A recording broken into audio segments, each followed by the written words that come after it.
आष्टी तालुक्यातील कडा येथील महेश सहकारी कारखान्याला परवाना मिळावा या संदर्भात आज भीमराव धोंडे आणि शेतकरी उत्पादक आहे यांच्याकडून जिल्हाधिकारी कार्यालयासमोर जे आहे ते आंदोलन करतात आहे। सध्या भीमराव धोंडे आपल्यासोबत आहेत। काय नक्की मागणी आहे, कशा संदर्भात तुम्ही आज आंदोलन करता? महेश सहकारी साखर कारखाना हा 1974 साली स्थापन झालेला आहे आणि 1980 सालापासून तो चालू आहे।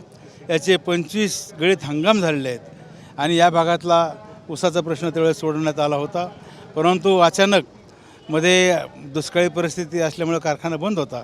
पण आता संचालक मंडळाने असा निर्णय घेतलेला होता की कारखाना सुरू करायचा।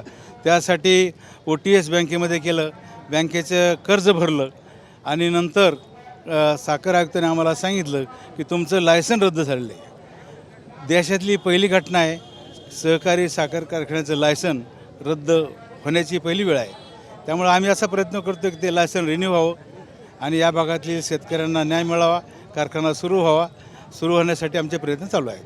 2013 पासून खरं तर हा साखर कारखाने बंद आहे आणि जे आजूबाजूचे जे खाजगी साखर कारखाने आहेत ते सुरू झालं आहे। त्यामुळे निश्चितच अनेक तरुणांचा रोजगाराचा प्रश्न असेल किंवा शेतकऱ्याच्या संदर्भातला सुद्धा अनेक प्रश्न निर्माण झाले आहेत। फार प्रश्न निर्माण झालेले आहेत।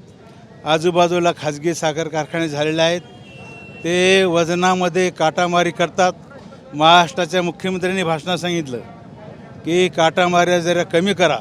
शेतकरी घाम गाळतो, कष्ट करतो, ऊस पिकवतो आणि प्रत्येक ट्रॅक्टर मागं जर 1-2 टन काटामारी होत असेल तर ही भयानक गोष्ट आहे। सहकारी साखर कारखान्यामध्ये ते होत नाही।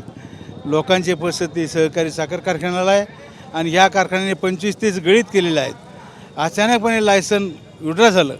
या भागातले आमदारांनी खाजगी कारखान्याचं लायसन मिळवलेलं आहे, त्यासाठी हे सहकारीचं लायसन रद्द केलं, ते पूर्वत मिळावं याच्यासाठी हा लढा चालू आहे। संबंधित मंत्र्यांना काय तुम्ही यापूर्वी निवेदन दिलेलं होतं का? मग मुख्यमंत्र्यांना निवेदन दिलेलं आहे, दोन्ही उपमुख्यमंत्र्यांना निवेदन दिलेलं आहे, director of sugar India Bharat सरकारच्या ऑफिसरला पण निवेदन दिलेलं आहे आणि या खात्याचे मंत्री प्रल्हाद जोशी आहेत, त्यांना पण समक्ष भेटून सांगितलेलं आहे। आता भीमराव धोंडेंची आणि सर्व उत्पादकांची जे आहेत त्यांची काय भूमिका असणार आहे? आमची भूमिका लायसन परत मिळावं ही भूमिका आहे।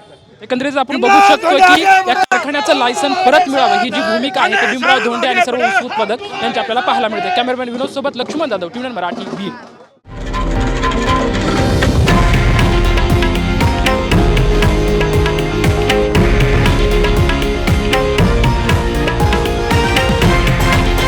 हे आहे देशातील नंबर 1 न्यूज नेटवर्क आणि आपण पाहत आहात TV9 मराठी, एकमेव।